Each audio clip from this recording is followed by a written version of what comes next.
Okay, guys, the last week before the exam, so we have just 2 sessions before the exam. What do you have to do? Today we have to split the session into 2 parts. In the first part of the session we have to discuss about strategies. We have to discuss about competitive strategies of a private equity investor, because we discussed a lot about data coming from the market, and now we have to discuss about strategy. You remember that in the last session when we said, okay, the focus is market analysis. Market analysis means 2 different approaches, 2 different topics. The topic number 1 is crunching number, okay, give a look to data. And the approach number 2, let's give a look to competitive strategy of private equity investor.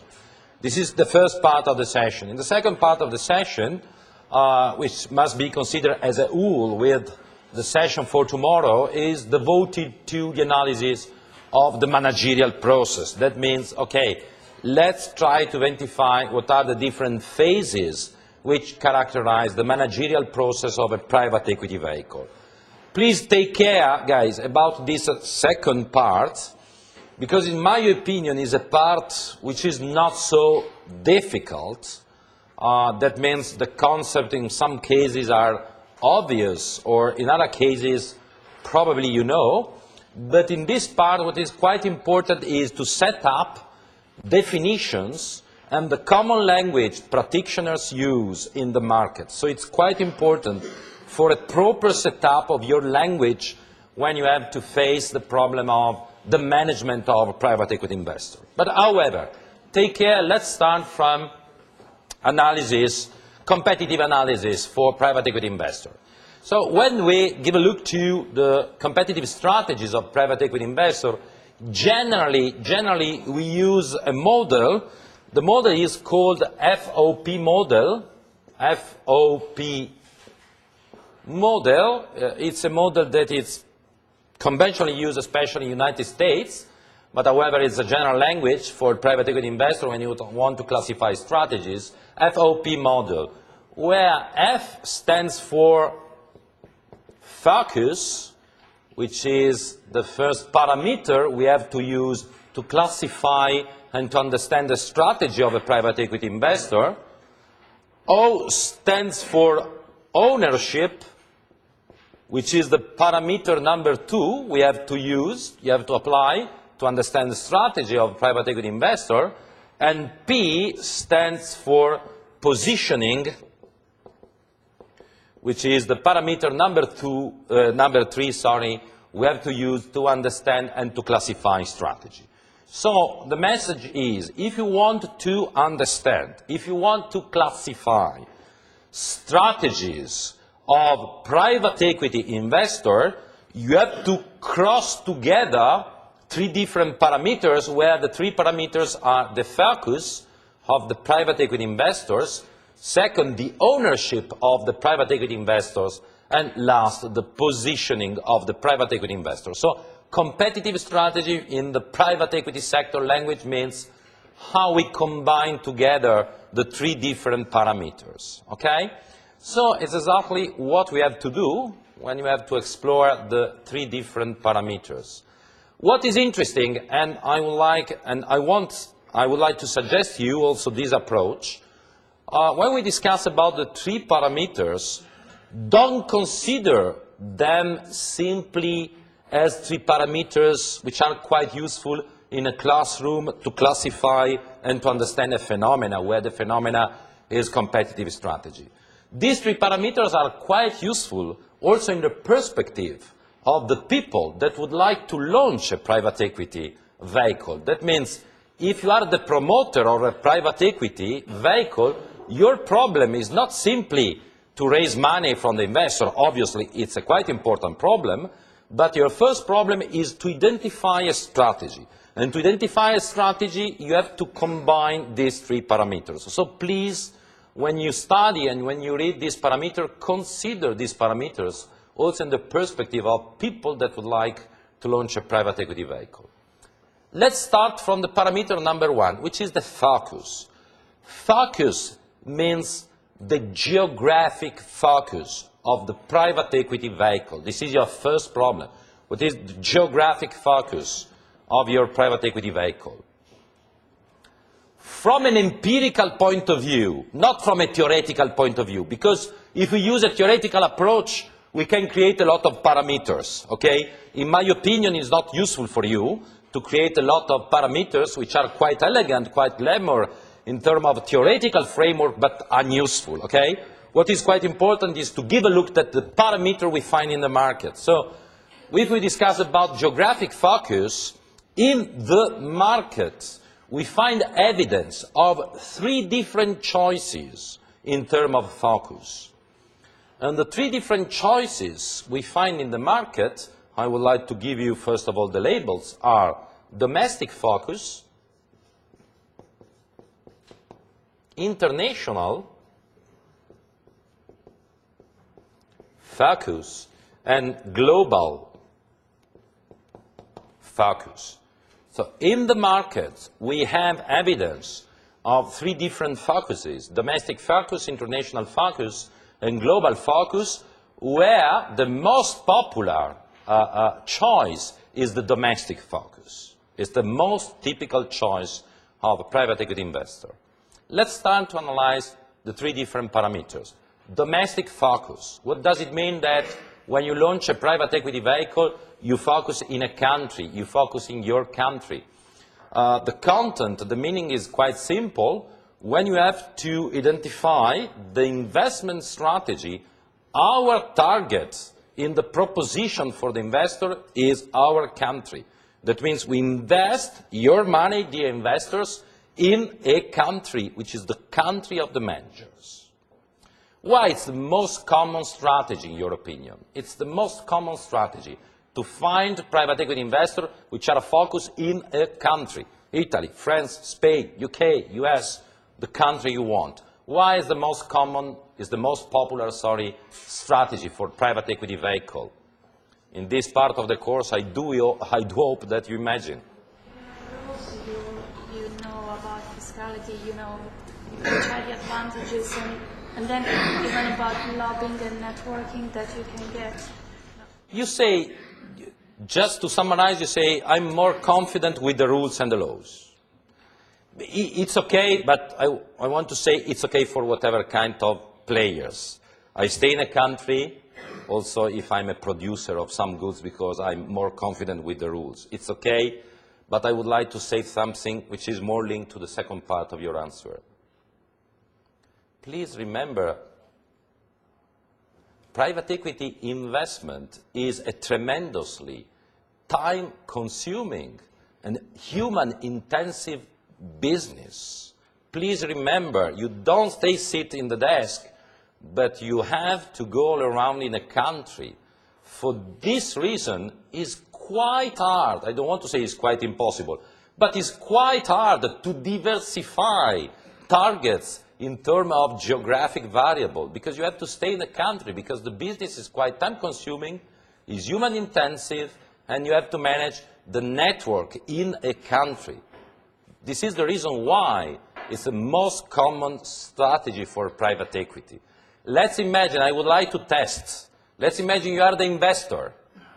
Are you happy if in the fundraising I say, dear guys, my name is Stefano Caselli, you know me, Bocconi professor. I would like to launch a private equity fund and I want to invest in Europe.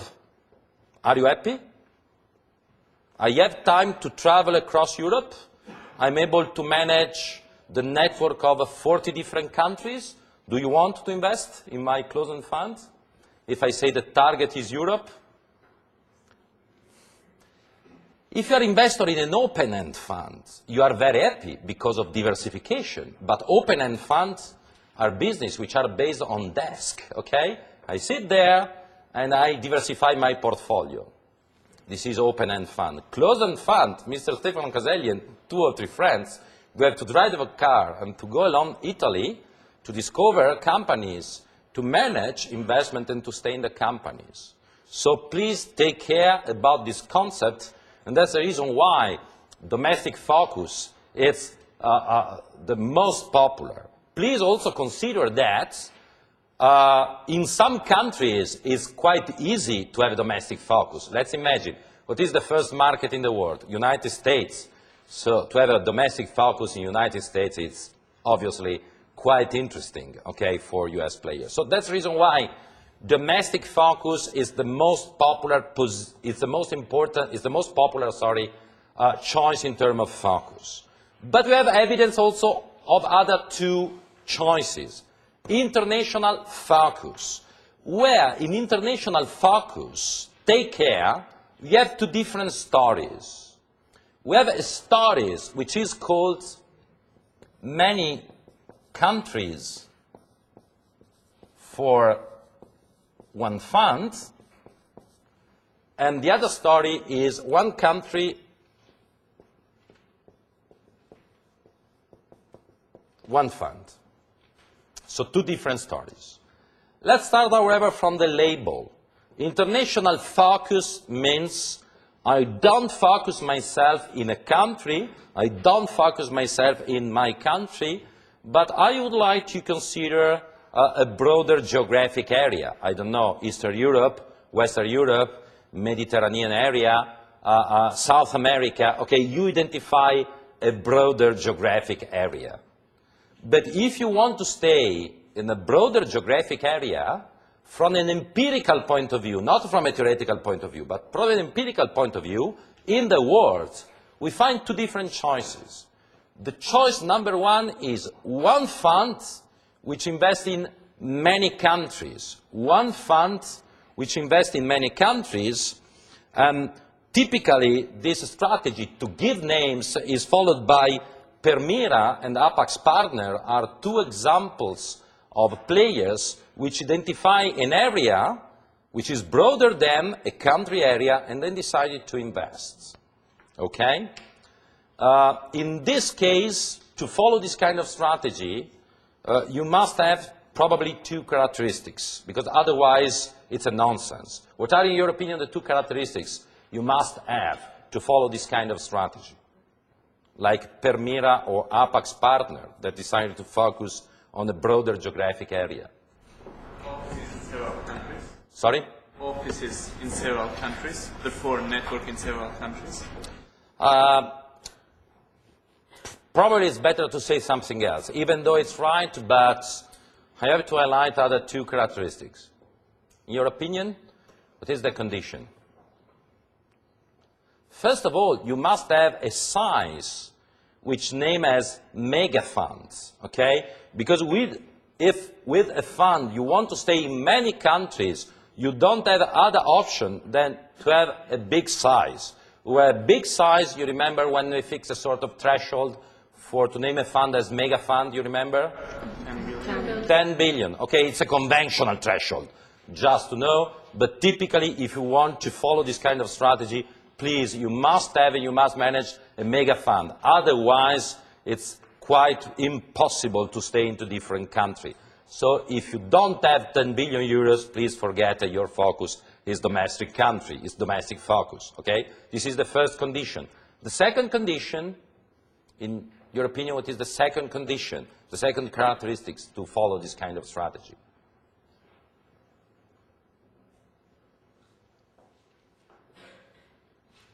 You must have the capability to interact with a network which is broader than a domestic one. You must have the capability to manage a network which is broader than a domestic one, and to do that, you must have some special requirement or some special characteristics, because otherwise it's quite impossible. Please give me an example of special characteristics.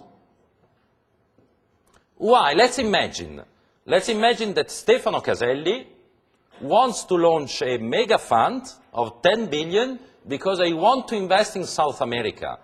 What I have to demonstrate in order that you invest in my funds?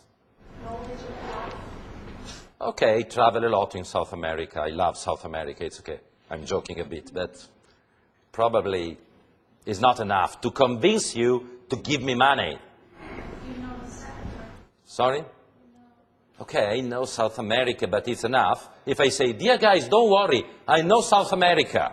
Reputation with And you give me money for 10 years because I know South America.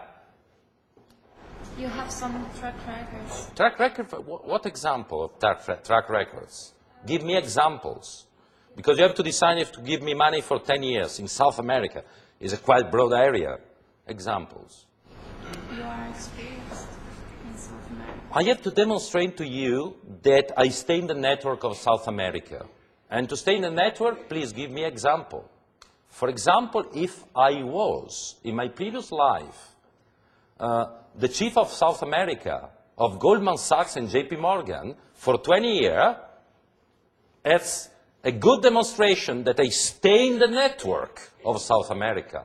Or if I tell you, don't worry, I was the chief of South America for World Bank in the last 10 years, this is a demonstration that I stay in the network, okay?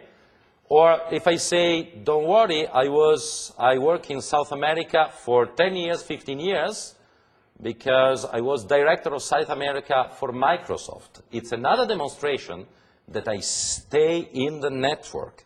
I have a reputation and the visibility to say, okay, I'm able to manage the network.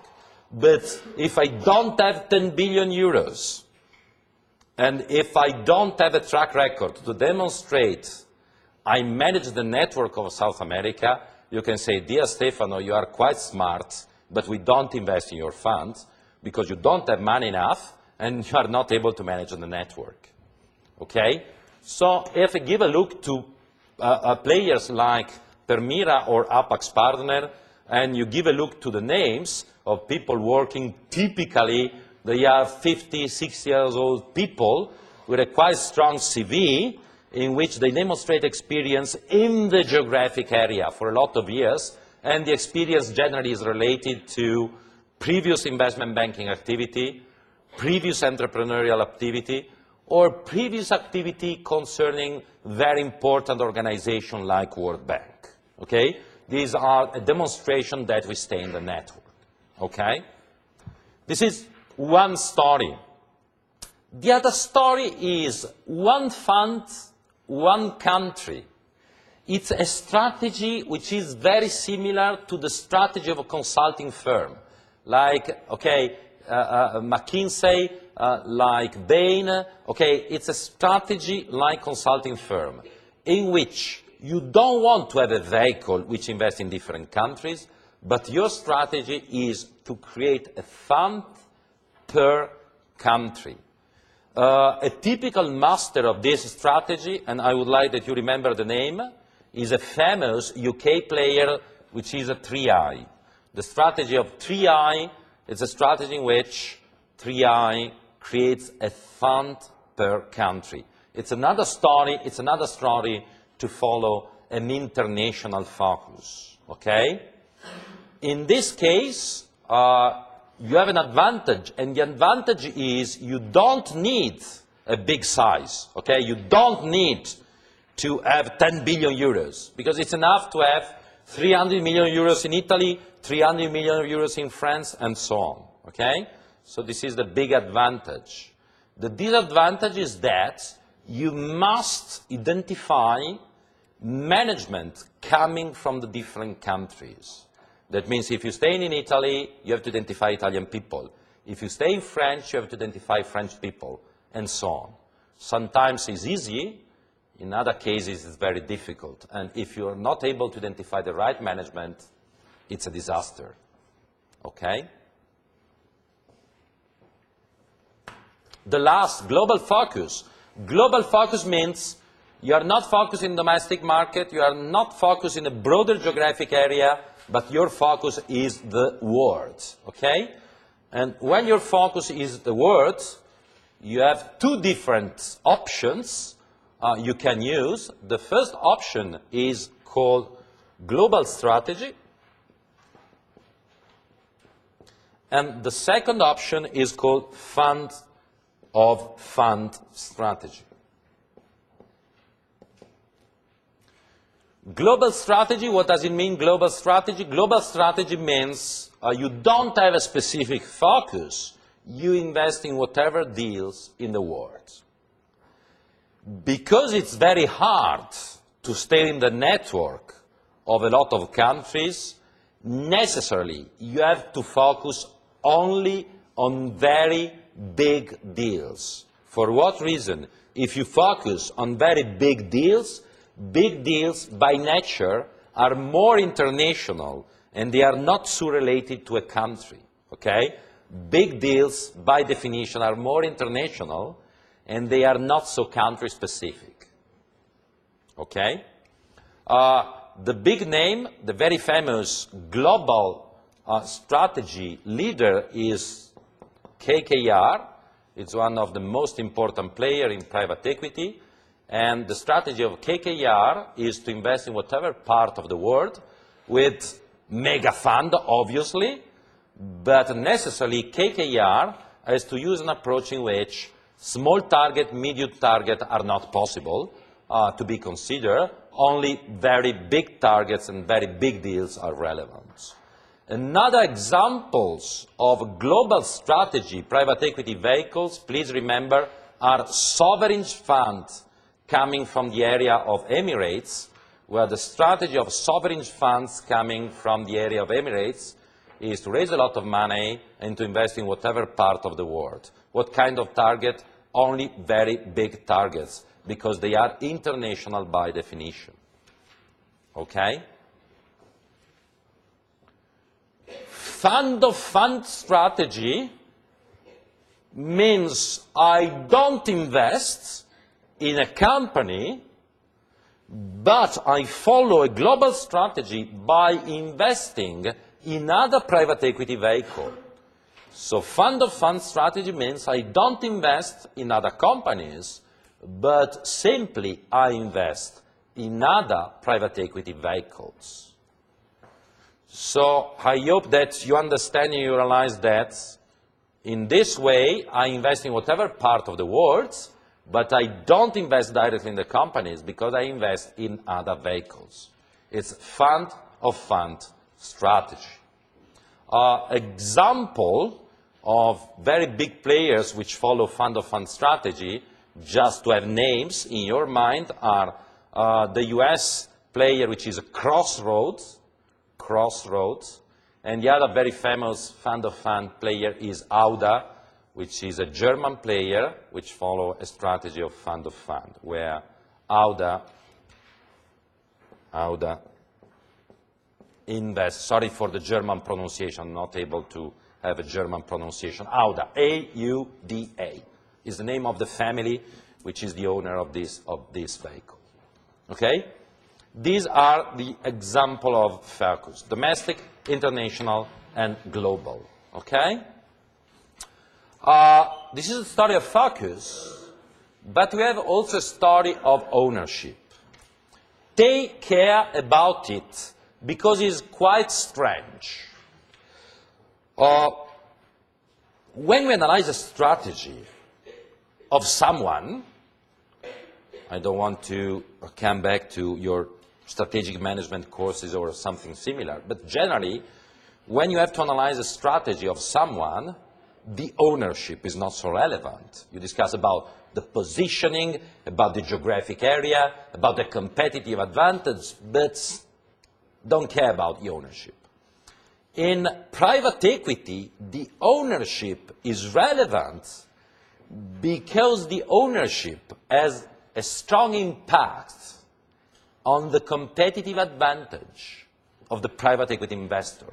So ownership is fundamental to be analyzed in private equity stories because ownership has a very strong impact on the competitive advantage of the private equity investors. Let's start to identify, as we did for the focus, also for the ownership, let's try to identify what are the different parameters or the different labels we can use to classify ownership, like for focus. In this case, it's possible to identify 4 different parameters, 4 different labels. The label number 1 is bank ownership. The label number 2 is corporate ownership. The label number 3 is government ownership. And last is the so-called independent or professional ownership. So if we want to classify ownership, it's possible to identify 4 different labels: bank ownership, corporate ownership, government ownership, and independent or professional ownership. Guys, obviously ownership using legal framework means, just to check, ownership means ownership of what? Just to check. You have to know, but just to check, who are the owners? In Europe, owners are the shareholders of the asset management company. US and UK, owners are GPs, general partners. Okay, so the owners of the private equity vehicles are shareholders of the asset management company in Europe and general partners in US and UK, just to remember, okay? So let's analyze the different ownership and let's identify what are the sources of competitive advantage. When the ownership is of a bank, what is competitive advantage? If Mr. Stefano Caselli is a bank, and I say, dear guys, please invest in my closed-end fund. My name is Stefano Caselli Bank. It is competitive advantage I can give to you because it's the fundamental value proposition for the investor. If the ownership is of a bank, what is competitive advantage? What are the characteristics? What are the big pros? If you invest in a fund which is managed by a bank, what are you looking for? Expansion financing. What are you looking for? Expansion financing, M&A. But expansion financing internal rate of return is very low, you remember? So you want to invest in a fund where internal rate of return is very low? What are competitive advantage you expect from a closed-end fund or for a limited partnership which is managed by a bank? What are you looking for?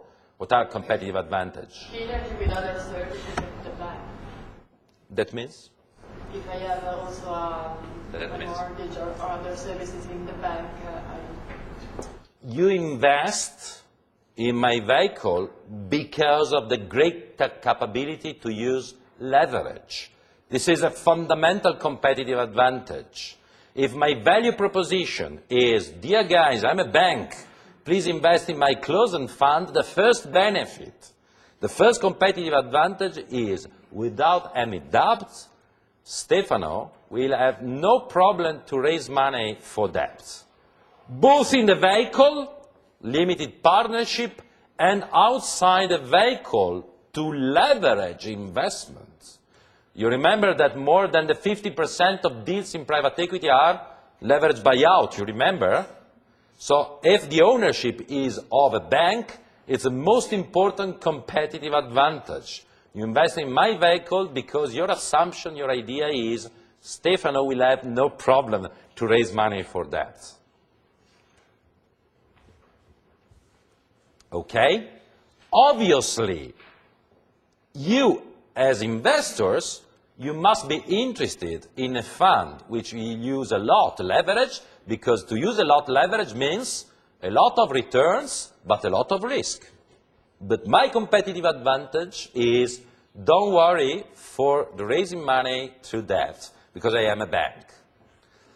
Probably the other advantage of banking ownership is that I will benefit from very, very important economies of scale. I will benefit from very important economies of scale. Give me example.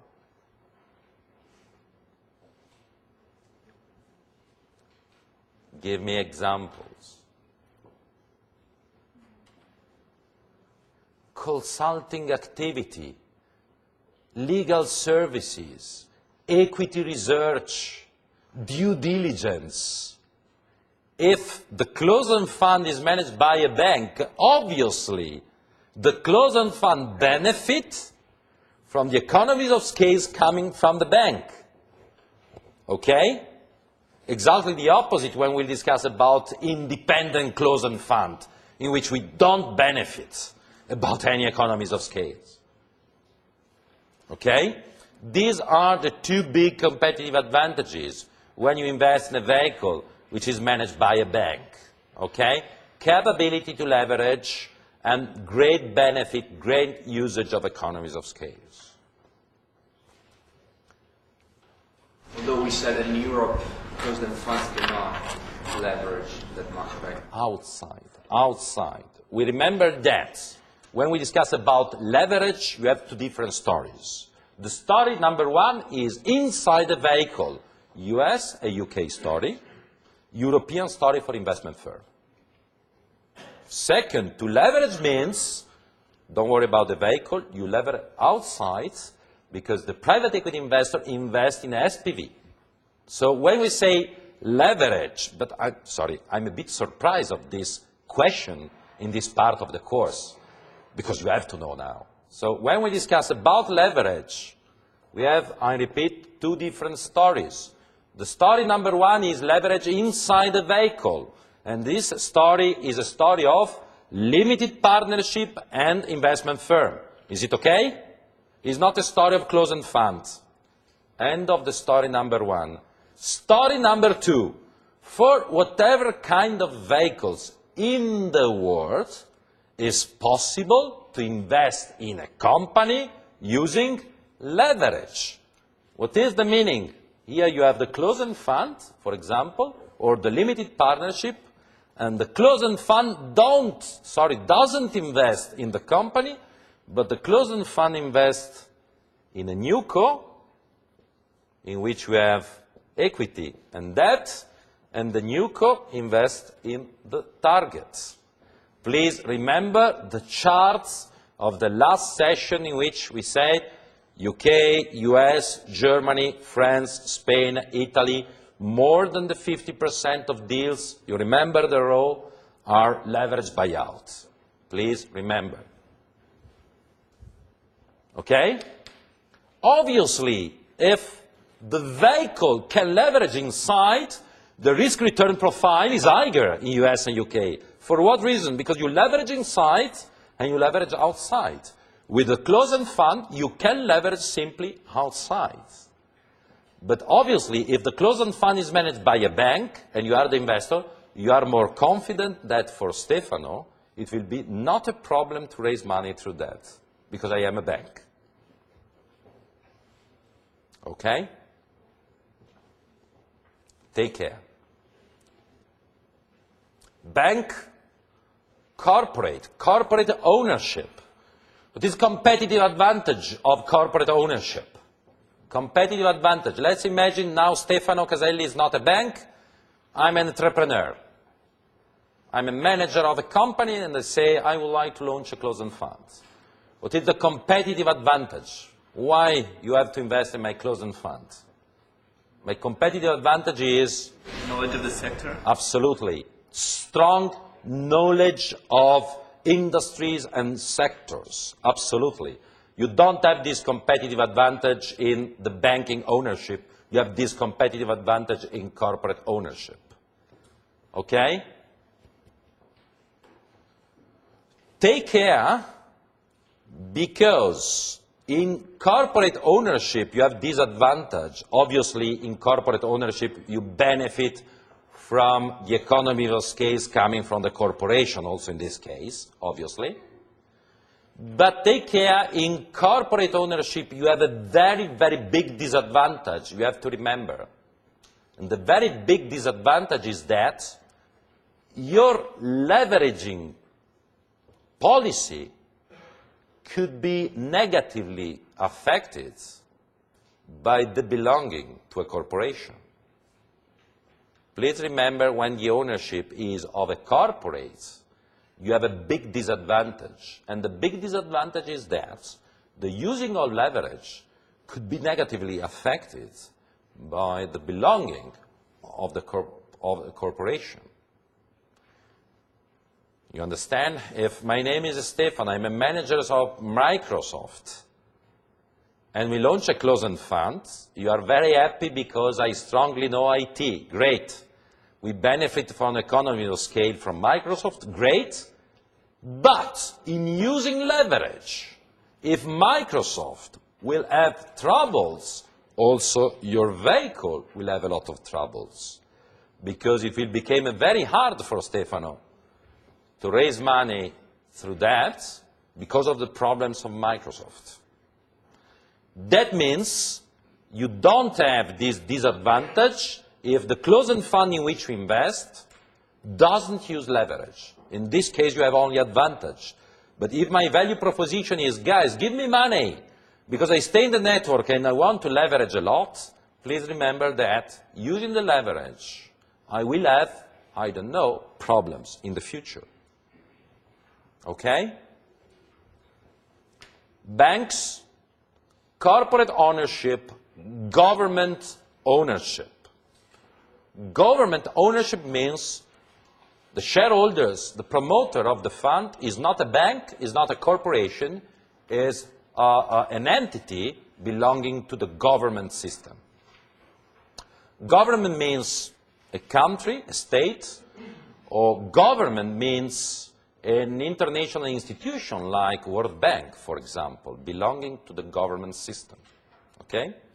Also, sovereign funds coming from Emirates, coming from China, or coming from India have a government ownership.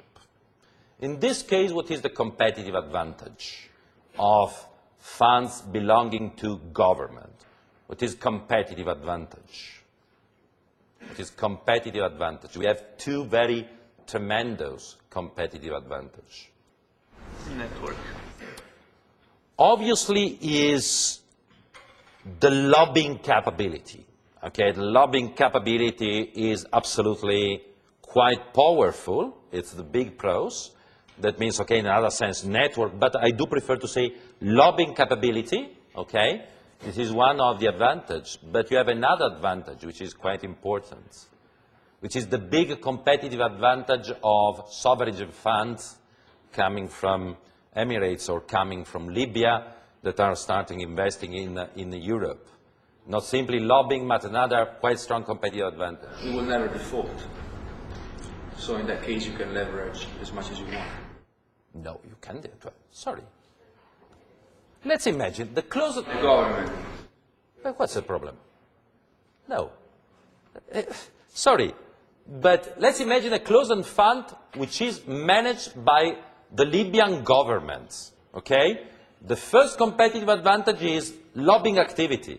But you have the problem of default, because if you are not able to manage investment of the closed-end fund, the Libyan government, like whatever other shareholders, has to come back in this classroom and to say, dear guys, I'm very sorry, the internal rate of return is not plus 150, but is minus 70. No, absolutely. Take care. Take care. Just a suggestion, because I'm a bit surprised, sorry, we know now, we are not in the lesson number 1. But in private equity, take care, there are different stories. One story is the story of the owners and managers, the other is the story of investors. Now we are discussing about the people that is in charge of the management of your money. So the problem is why you have to give money to a closed-end fund which is managed by the Libyan government. Why you have to give money to a fund which is managed by World Bank? Why you have to give money to a fund which is managed by the Chinese government?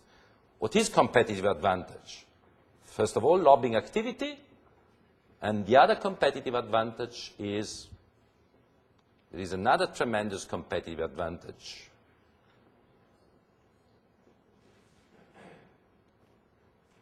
Ideas? Insider trading, guys, insider trading. Insider trading means you can know in advance what are the best targets and where it's possible to identify the most important business, the most interesting deal all around the world. You have these two competitive advantages, which is tremendously important. lobbying capability and insider trading, where insider trading means capability to know in advance what are the most important business. One of the smartest investors in private equity in the world is World Bank. The fund with the higher performance in the world are funds managed by World Bank.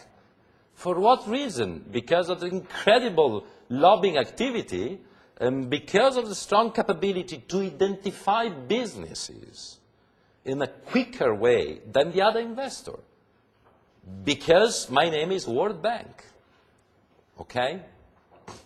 Obviously, you have a disadvantage if you invest in a vehicle which is managed by government, and the disadvantage is sometimes the goal of the fund is not the return, but the goal of the fund is to follow also social return, to avoid crises, to avoid defaults. Okay?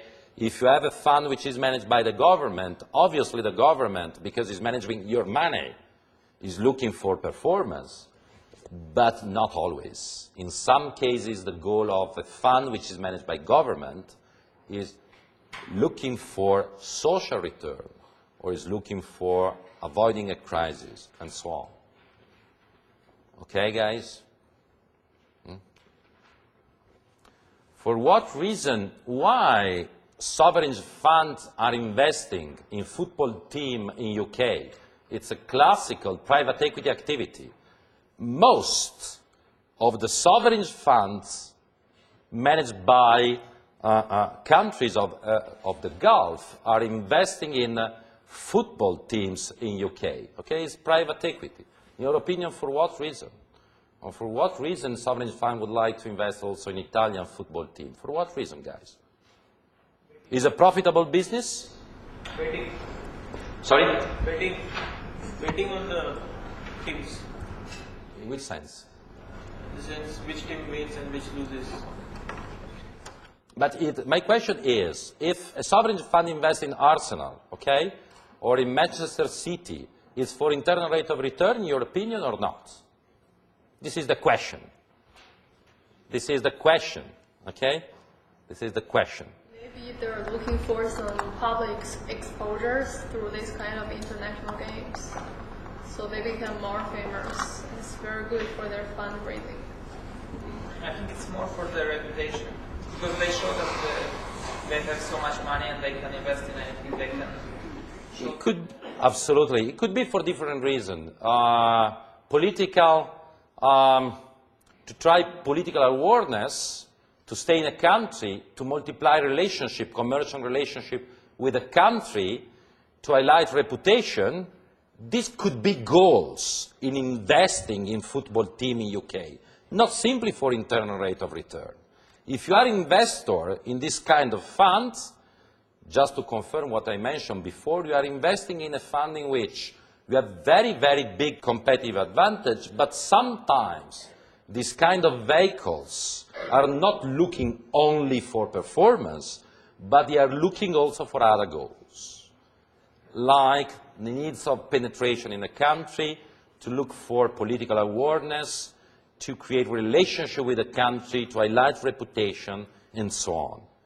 Obviously, these parameters are important, but they are not related to internal rate of return. Okay? Last, please a suggestion, because, sorry, my feeling is that this is not clear. Please remember, you are investors. You are investors, and you have to identify what is the competitive advantage that the managers of your fund can give to you. Competitive advantages are completely different if you give your money to Stefano, and Stefano is a bank, is a corporation, or is a government. The pros and cons are completely different, and it's up to you to invest in a closed-end fund which is managed by Lehman Brothers, or to invest in a fund which is managed by Microsoft, or to invest in a fund which is managed by the Indian government. Completely different drivers, completely different reasons for you that you decided to invest. The last ownership is quite trendy, quite common, independent or professional ownership. What's the meaning of independent or professional ownership? The shareholders, the owners, are not a bank, are not a corporation, are not a government, but they are people, professionals. Professionals.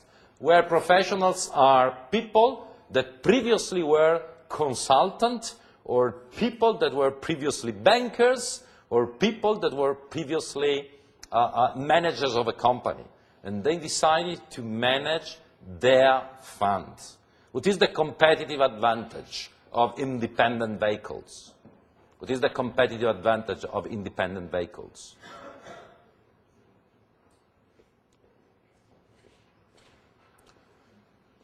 You don't have any conflict of interest because your goal is exactly my goal, to maximize value, to maximize value. In the other three stories, sometimes the goal is not the same. In independent vehicle, don't worry, the goal is the same for the investors and the manager, to maximize value. In bank, in corporation, and in government, sometimes the goal is not the same. Okay? In independent, maximize value. Second competitive advantage, you don't have any costs because you don't belong to another institution, you don't have any costs, and you stay and you invest in a company in which you give money to people that stay in the network, and they have capability to manage the network. Okay? So no conflict of interest, no costs, and you invest in people that stay in the network. You give money to Stefano Caselli, that's it.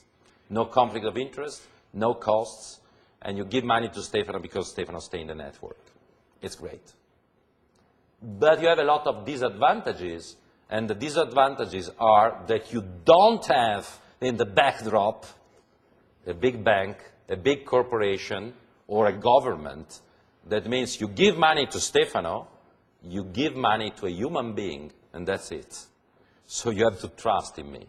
And you have to trust in my capability to manage companies, to discover targets, and especially to leverage investment. Cross your finger, please.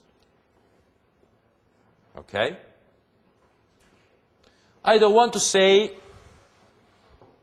this is better, but the world is very complex, it's a puzzle, and you are the investor.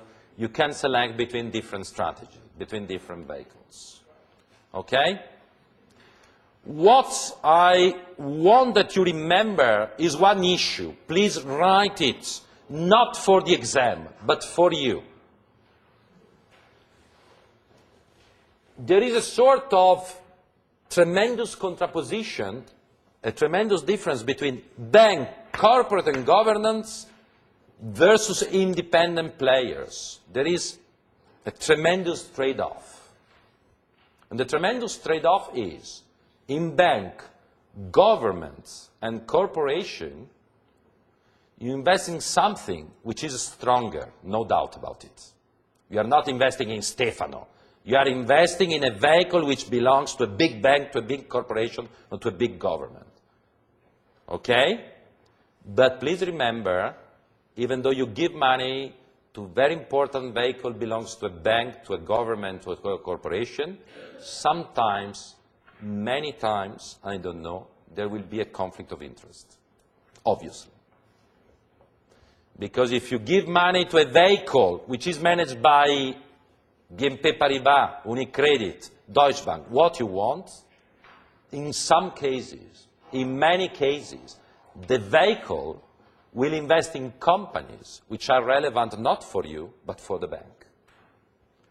Because sometimes you have to give money to companies to avoid the default for the loans of BNP Paribas, simply.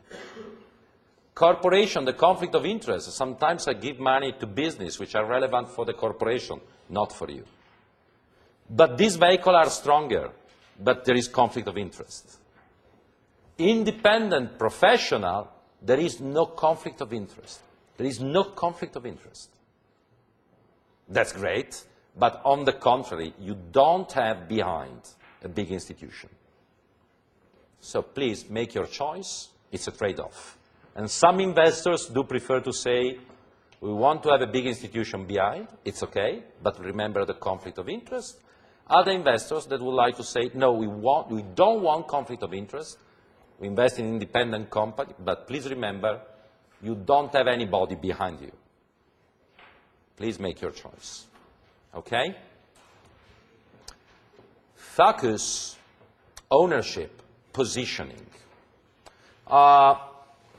The third story of competitive strategy is devoted to positioning. What we have to discuss about? Focus, we identify the focus in terms of geographic area. That's great. Ownership, we try to understand the impact of ownership on the choices of the private equity vehicle. That's great. What we have to discuss? What is positioning? Positioning means what is the target of the investment for your money? What is the target of investment for your money? Also, in this case, it's possible to highlight and to identify different labels I would like to discuss with you. The first label is positioning. The first label, sorry, is positioning on a cluster. The second label is positioning on a target, where target means sector. The number 3 is the so-called positioning through incubator strategy. And the last one is positioning through alternative strategy. So when we have to discuss about positioning, we have 4 different options. The positioning number 1 is positioning on a cluster. The strategy number 2 is positioning on a target. Sorry, we use the label target, where target means on a sector, but it's the usage in the market. The strategy number 2 is the so-called incubator strategy. That means positioning through an incubator strategy. And the label number 4 is positioning through an alternative strategy. Let's discuss about the 4 labels. The first 2 are very simple, the other 2 are not so simple. What is positioning on a cluster, guys? What is positioning on a cluster? You invest in a country, or in many countries, or in the global, or in the world. You have a certain ownership, and you invest in a cluster of private equity. So you focus yourself in a cluster of private equity. That means seed, startup, early expansion, and blah, blah, blah. Okay? As we mentioned many times, to focus yourself in a cluster is quite common and quite obvious. For what reason is quite common and quite obvious? Because every cluster is completely different from the other. You need different expertise. You have to manage different networks. And so it's quite hard to diversify the cluster. Generally, you focus on certain clusters because you need the same expertise, you use the same network. Okay? The second positioning is positioning on a target, where on a target means positioning on a sector. What does it mean to position yourself on a sector? That means you don't invest in a cluster, but you identify a certain sector, biotech, IT, medical, and you satisfy the needs of whatever kind of company belonging to this sector. So you invest in biotech, doesn't matter if it is seed financing, startup, or replacement, but your focus is on a target, is on a sector. That's quite interesting, in my opinion, from a theoretical point of view, but in the real world is quite uncommon, because it's a great idea to focus yourself in a certain area, but it could be very dangerous.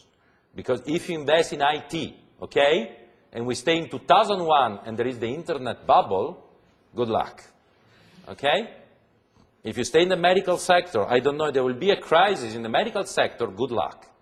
So for this reason, private equity investors really prefer to say it's better to focus in a cluster, not in a sector. But sometimes we find private equity investors focus on a certain sector. The other two strategies, the other two ways of positioning yourself are quite strange, but it's time to discuss about that. The positioning number 3 is positioning through an incubator strategy. What is positioning through an incubator strategy? Follow me. If you stay in seed and startup, you have a problem. And the problem is a tremendous level of risk. You remember? Seed, startup, tremendous level of risk. It's possible to try to manage this tremendous level of risk. Sometimes it's not possible, but sometimes it's possible if you give infrastructure, equipment, plants, machinery to the inventors and to the startuppers. So an incubator strategy means the private equity investor, first of all, invest in an infrastructure, and in the infrastructure, the private equity investor insert plant, equipment, machinery, in order that when the private equity investor invests in a company, the company can stay in the infrastructure, and this is a good solution to control and to reduce the risk, because you give the facilities to the investors and to the startuppers. It's a good idea, but you need money in advance to create the infrastructure. That means if you are the managers of an asset management company, you don't have to invest simply the 2% of the closed-end fund, you remember? But you must have also other money to create the infrastructure that can host inventors and startuppers. Because of the tremendous amount of money, it's very hard to find independent players which follow an incubator strategy. Generally, an incubator strategy is followed by a government and or by a corporation. For Microsoft, okay, today we use the example of Microsoft, it's not difficult to create an infrastructure to host investors and startuppers. For Stefano Caselli, as a private consultant that decided to launch a closed-end fund, I don't have money to create an infrastructure for you. The last is the alternative strategy. It's quite new, is quite trendy. It started in the United States, and we have some examples also in Europe. What is an alternative strategy? It's quite tricky, and I want that you start to know this new kind of strategy for private equity investor.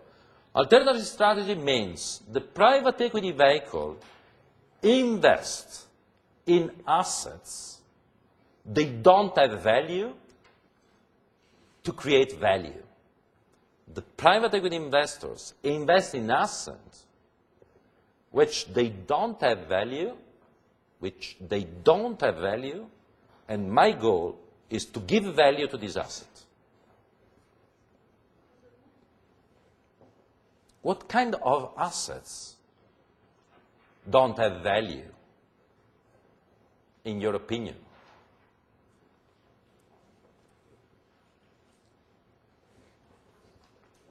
Prisons, schools, lakes, parks. In the world we find a lot of assets. They don't have value. You invest in these assets because your idea is to create efficiency in the management of the assets, and your goal is to give a value to the assets. And to give a value is relevant both for the community and for your pockets, because you can create money for you. So it's quite interesting.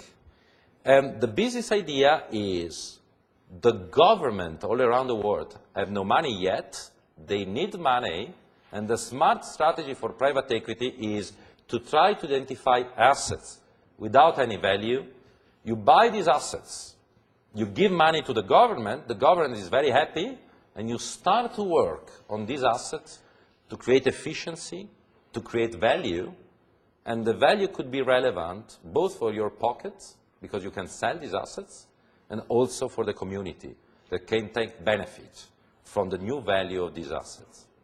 So it's a quite new trend that starts in the United States, also in Italy, France, Spain. We have different examples of this kind of strategy. I tried to invite one of the guys, management, one of the most important funds, but it was not possible. For me, that's the reason why we don't find these examples in the course. But one of the most famous players is Oltre Venture, is the biggest closed-end fund in Europe devoted to alternative strategy. Oltre is an Italian word, okay? Oltre Venture.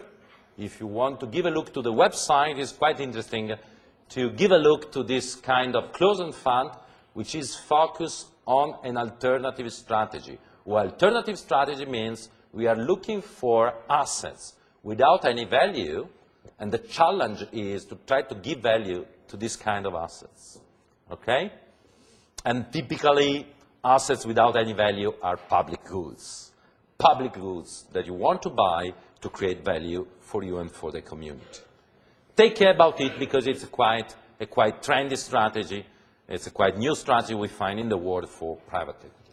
So this is the criteria we have to use to classify strategies concerning private equity through the different variable, focus, ownership, and positioning. These are the variables we can apply and you can use to classify and to understand the strategy. When you study or when you want to invest, I do hope so, in a closed-end fund, or when you decided to launch a fund in the market. But now what you have to do? Now we have to jump into the last part of the course before the exam, and we have to forget for a while strategy, and we have to start to discuss about the managerial process of equity investor. So just before you continue, I was wondering if there are any strong lines of relationships through this model. You seem to indicate that, for example, governments linking through to incubator strategies. How does that tie back up towards focus? Yeah, there is a natural linkage. I don't want to give to you the linkage, okay, because we have evidence of different linkage. What I would like to do is take care when you analyze the strategy of a private equity vehicle, because you have to cross together three different variables, and obviously the crossing must sound good, because otherwise it's really a tragedy for you. I don't want to identify, okay, golden linkage between different parts, but simply to say you have to cross together three different variables, and you have to identify a sort of perfect combination between the three different views. Simply that, even though it's obvious to identify very obvious linkage between some parameters we highlighted on the whiteboard. Now, let's jump into the last part of the course. We have to discuss about the managerial process. As I mentioned, when I started the lesson of today, to discuss about the managerial process is not very difficult, What is important for me is that we fix and we highlight the common language practitioners use in the world when they discuss about the managerial process. So it's very important, this session and the session of tomorrow, to fix what is the conventional language we have to use when we discuss about private equity. Even though there are some aspects and some topics which are not so easy, but generally I can say this part is not very difficult, because we have just simply to set up the language. So take care about the setting up of the language. So let's start. Managerial process. The first remark is quite obvious. Managerial process is the same for whatever kind of vehicle in the world. Because when we discuss about management, it's not relevant if you manage a limited partnership, if you manage a closed-end fund or a venture capital trust, your problem is to invest the money of the investor. So to invest the money of the investor is the same job in whatever kind of country in the world. So what are the phases? What are the managerial phases we have to identify? In the practice, in the world, we identify generally 4 different phases which characterize the managerial process of whatever kind of private equity vehicle. The phase number 1, we mentioned it many times, is obviously fundraising.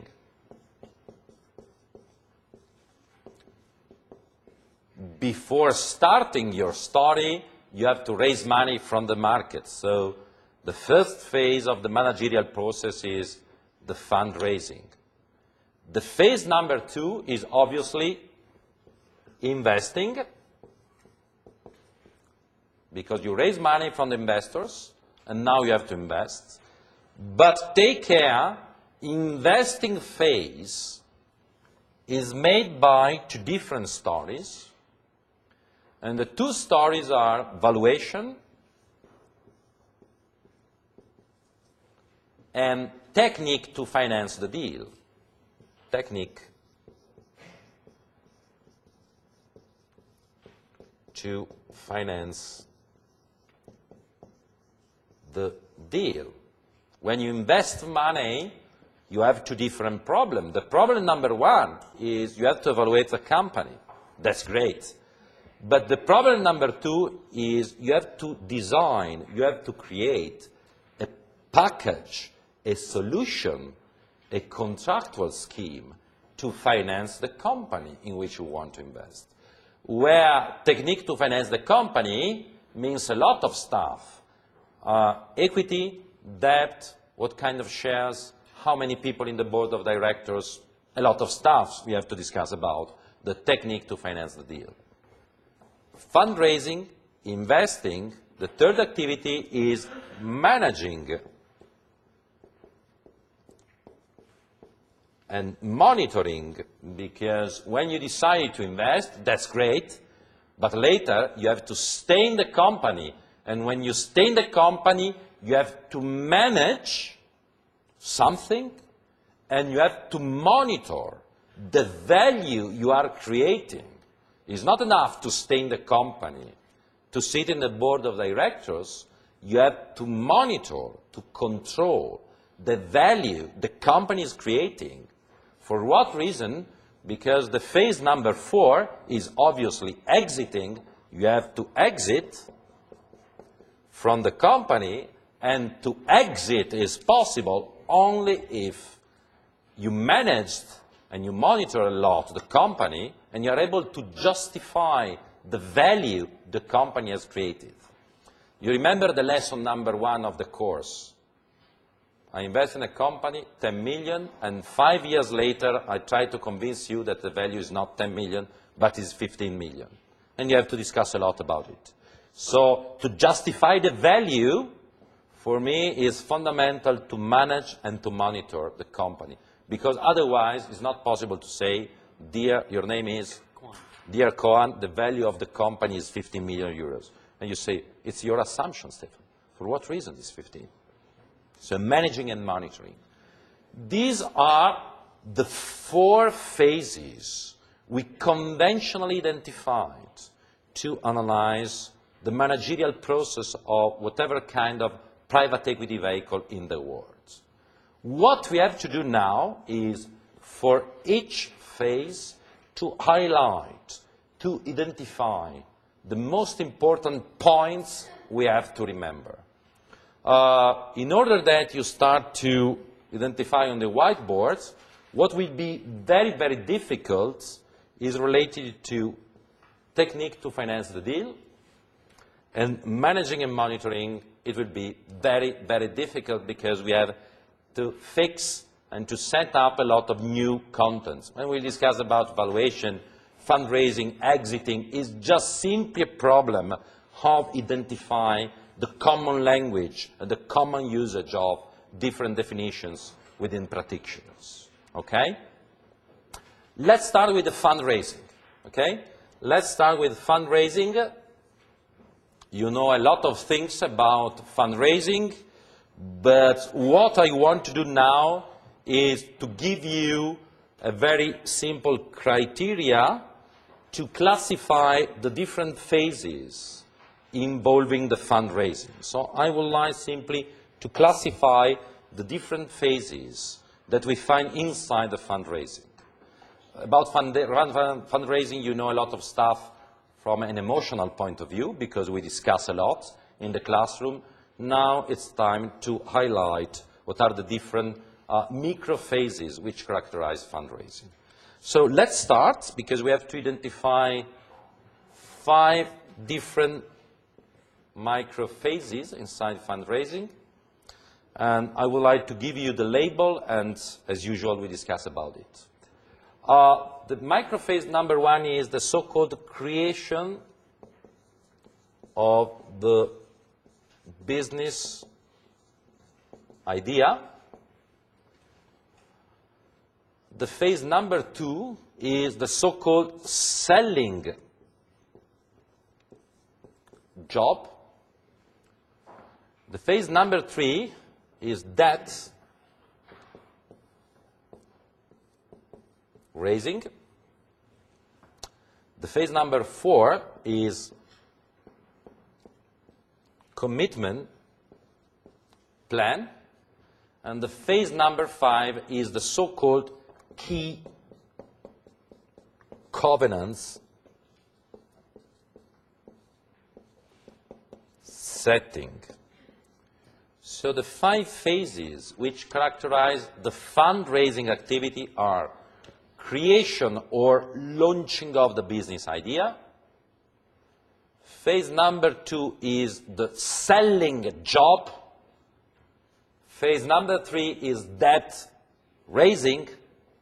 Phase number 4 is commitment plan.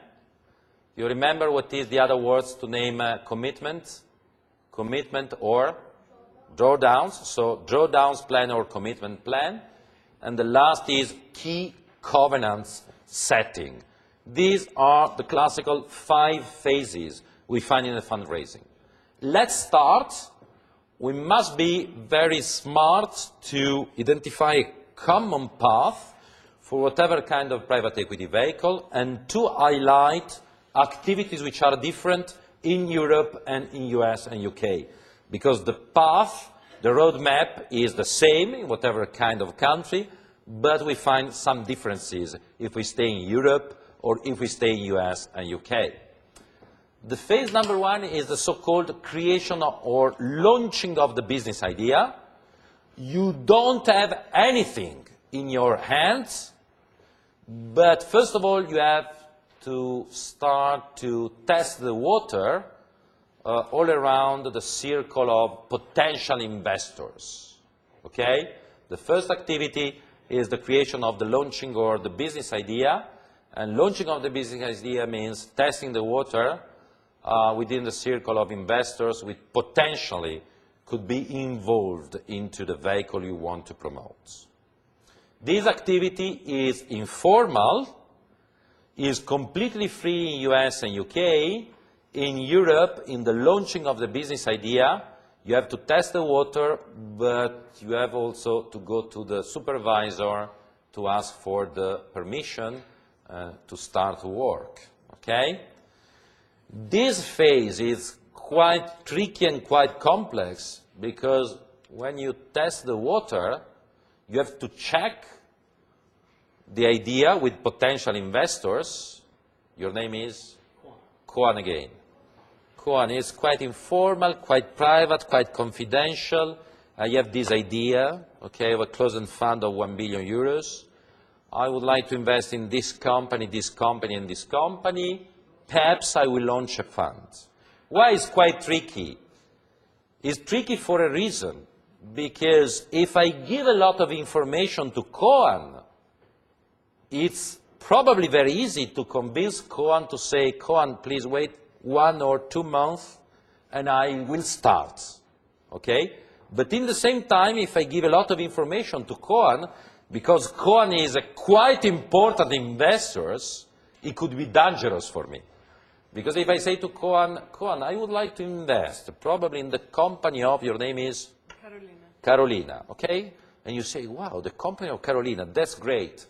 And 2 days later, Cohen will organize a meeting with Carolina to say, Carolina, I heard that you need money. I'm a smart investor and I would like to invest 10 million euros in the company of Carolina. Okay? So it's a very dangerous trade-off. So the launching of the business idea must be very quick and very convincing, because otherwise, if I use 2, 3, 4, 5, 6 months, the risk is that everybody will know what are my targets, and you start to invest in the companies. Okay? So launching of the business idea, where US and UK is free, in Europe, in the launching of the business idea, you have to negotiate also with the supervisor, not simply with you, but with the supervisor too. The phase number 2 is the selling job. In the creation of the business idea, we don't have anything in our hands.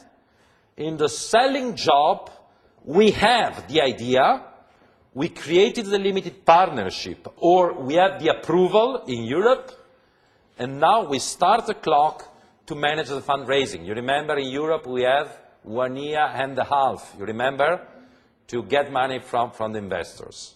Okay? So this is the selling job. It's really a job because you have to sell your vehicle, your limited partnership, or your closed-end fund. Generally, the selling job is done through private meetings, but in some cases, we can have also roadshow. We have a roadshow when, obviously, the fund is a global focus, or when the fund has an international focus, is quite difficult to organize private meetings like in a domestic focus. If KKR would like to launch a new global fund of 100 billion euros, probably informal meeting with investors are not enough. It's necessary also to organize a roadshow to sell the idea of the global fund. But however, it's a job to sell the idea. And remember, the job has a maturity and a maximum time of 1.5 years in Europe, is free in US and UK, even though in US and UK you cannot waste time and to say, I get money into 12 months or in 2 years, because otherwise the other investors say, Stefano, you are not ready to start working for us.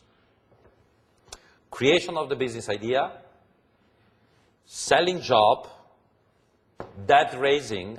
Debt raising, it's only for US and UK, because in fundraising in Europe, you have simply a problem to raise money from the investor.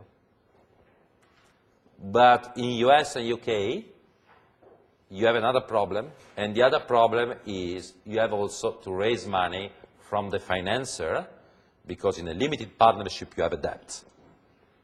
Please remember that fundraising is common not simply of limited partnership, but we fund fundraising also in investment firm in Europe, and we fund fundraising also in the KG in Germany. You remember that in Germany we have something which is very similar to limited partnership.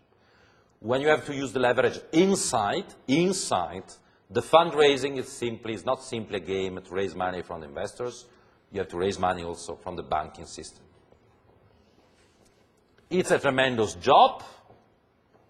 If you belong to a bank, it's not a problem. If you belong to the government, it's not a problem. But you belong to a corporation sometimes.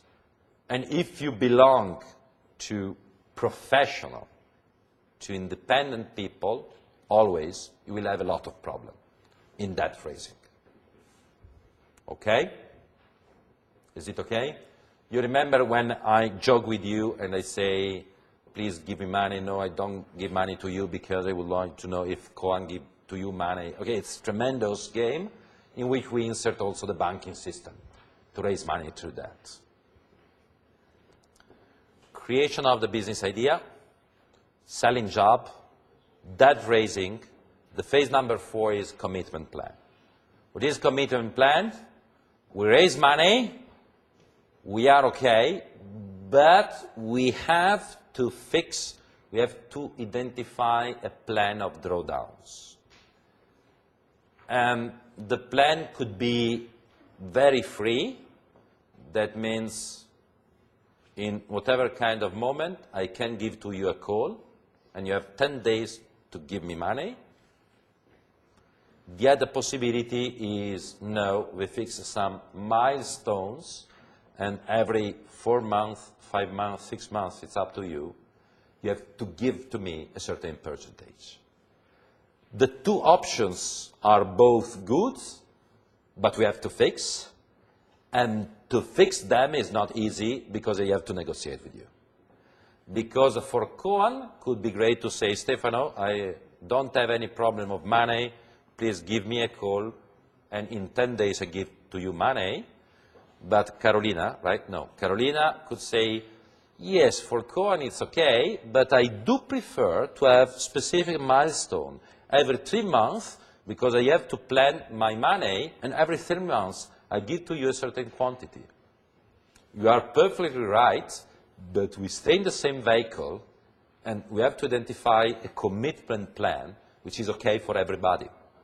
So it's not a very, very simple activity, especially in US and UK, where the banking system could say, I do prefer the option 1 or I do prefer the option 2. So it's a tremendous work of negotiation to identify the commitment plan.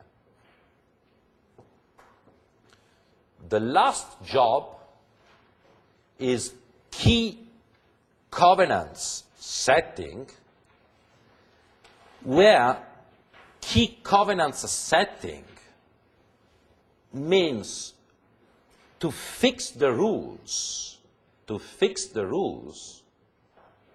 which are relevant for the investment policy and for managers' activity. So key covenants setting means to set the rules which are relevant for investment policy and for the management activity.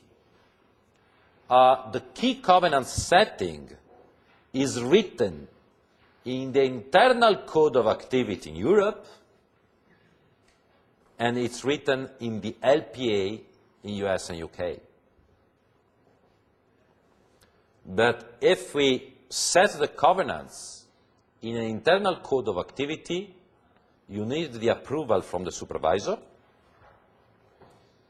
If you set the covenants in US and UK, you don't need a supervisor because you have to sign a contract, and it becomes quite important the country, the town in which you fix, in which you set the vehicle. In both cases, Europe and US plus UK, you have to fix covenants concerning investment policies and managers' activity, but take care, because in the study number 1, you have to write these covenants in internal code of activity, and you need approval. In the case number 2, US and UK, you have to write these covenants inside an LPA. You don't need any approval, but take care, because in case of trouble, you have to negotiate with the judge of the country in which you set the vehicles of private equity. When I say key covenant setting, please take care, because the covenants concern investment policy, where investment policy means rules concerning portfolio constraints, clusters, geographic area, any constraints and covenants investor would like to fix for my investment. Management activity means all the ridiculous stuff you remember concerning the guarantees, my freedom, my scheduling, my rules of engagement for the vehicles. Take care, because generally in Europe we wrote a lot of things concerning investment policy, and we forget to write a lot of stuff concerning management activity. In US and UK, we devote a lot of energy to write a lot about management activity, and sometimes we don't need a lot, we don't give a lot of energy to investment policy. So different schemes to approach to the private equity story, where it could be better to fix rules both for investment and for management activity. Okay? So, this is the story of fundraising.